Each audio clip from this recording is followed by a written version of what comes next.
గౌరవ ముఖ్యమంత్రి గారిని మాట్లాడిచ్చే వశం కాదు అధ్యక్ష.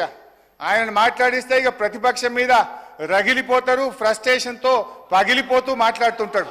ఆయన మాటలు ఎట్లుంటాయంటే అధ్యక్ష, ఆయన మాటలు పేగులు మెడలేసుకుంటా, కనుగుడ్లతో గోటీలాడతా, లాగుల తొండలు జొర్రగొడతా, పండబెట్టి తొక్కుతా, గోసి ఊడగొడతా, లాగులు ఊడగొడతా అంటూ రాక్షస భాషలో చెలరేగిపోతుంటే పాపం సామాన్య ప్రజలు ఈ ముఖ్యమంత్రి గారిని చట్టబద్ధత ఏమైంది, 6 గ్యారెంటీలు ఏమైందని అడిగే ధైర్యం ఉంటుందా అధ్యక్ష?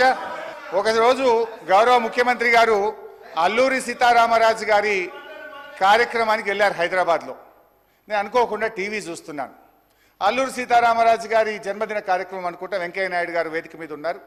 ఆ వేదికలో మాట్లాడుతూ వెంకయ్య నాయుడు గారు కొంతమంది ప్రముఖులు రాజకీయాల్లో భాష బాగలేదు, రోజు రోజుకు దిగజారిపోతుంది, బడ్జెటే దిగజారిపోతుంది అంటే ముఖ్యమంత్రి గారు ప్రామిస్ చేసిండు ఆ రోజు, ఇక ఈ ఆలటి నుంచి నేను భాష మార్చుకుంటా, మంచిగా మాట్లాడతా అన్నాడు. కానీ మార్చుకోలేదు.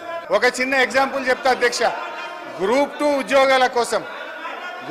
ఉద్యోగాల కోసం నిరుద్యోగులందరూ కూడా రోడ్ల మీదకి వచ్చి వాళ్ళు వాయిదా వేయాలని అడిగితే గౌరవ ముఖ్యమంత్రి గారు ఏమన్నారంటే, ఎవరైనా వాయిదా వేయమని అడిగేది, సన్నాసులు అడుగుతున్నారు వాయిదా వేయమని అన్నారు. అన్నాక 3 రోజులకే వాయిదా వేసింది. మరి ఇప్పుడు ఎవరు సన్నాసులు అంటే? నేను అనేది ఏంటంటే అధ్యక్ష, దయచేసి అట్లా మాట్లాడకూడదు. అదేవిధంగా మోతీలాల్ అనే ఒక నిరుద్యోగి నిరాహార దీక్ష చేస్తే ముఖ్యమంత్రి గారు ఏమన్నారంటే, ఆయన అప్లికేషనే పెట్టలేదు, ఆయనకు అసలు హాల్ టికెటే లేదు అన్నాడు. తెల్లారైన 3 హాల్ టికెట్లు బయట పెట్టిండు. ఎవరి గౌరవం దెబ్బతిన్నది?